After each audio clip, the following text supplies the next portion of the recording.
So mga paps, ito ang nangyayari sa inyong heater.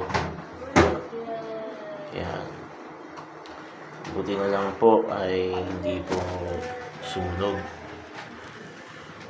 Yan. Sunog yung kanilang outlet. Mablog po. Vlogger kasi ako tayo. Hindi, wala mo po siya. Ito siya. So, for safety, dapat yung kanyang outlet ay 20 amperes. Pag po kayo bibili ng mga ordinaryong plug, lalo na sa mga malalaking voltahe. So, ito. Ginawa kasi nila extension. Yan. So, maswerte na lang hindi nag-run hindi nasunog yung wire.